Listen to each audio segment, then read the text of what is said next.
teachers. I am Anushka Berwal of class 10th A, roll number 4 welcomes you to my presentation.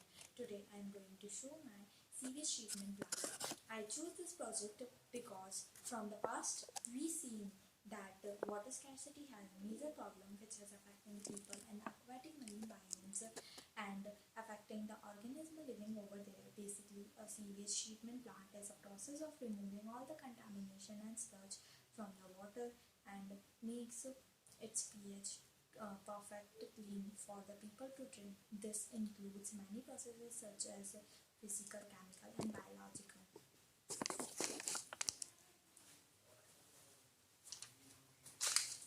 So the purification of water starts with first, all the dirty and polluted water is being collected in the water receiving chamber through pipes. It goes to the screening and grid chamber where the incoming wastewater passes through this screening and grid chamber where objects such as rats, wood fragments, plastics and grease are removed. The material removed is washed and pressed and disposed of in the landfills. Then it goes to the skimming tank. In the skimming tank, oil and grease are separated. Then in the primary sedimentation tank, the material which will settle but at a slower rate than step 2 is taken out using large circular tanks called clarifiers. The settled material called primary sludge is pumped off the bottom and the wastewater exits the tank from the top. Floating debris such as grease is skimmed off the top and sent with the settled material to disaster. In this step, chemicals are also added to remove phosphorus.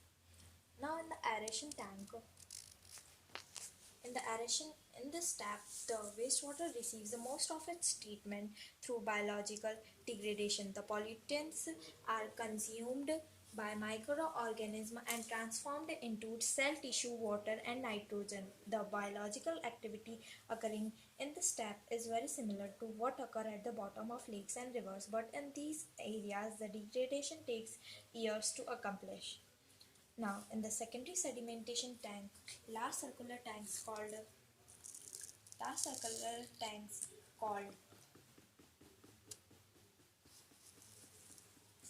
secondary clarifiers also uh, allowed the treated wastewater to separate from the biology from the aeration tanks at this step, yielding an effluent which is now over 90% treated. The biology is continuously pumped from the bottom of clarifiers and returned to the aeration tank in the step 4. Now, through the pipes, it goes to the disinfection chamber or the filtration chamber. The clarified effluent is polished in this step by filtering through 10 micron polyester media. The material captured on the surface of the disc filter is periodically backwashed and returned to the head of the plant for treatment.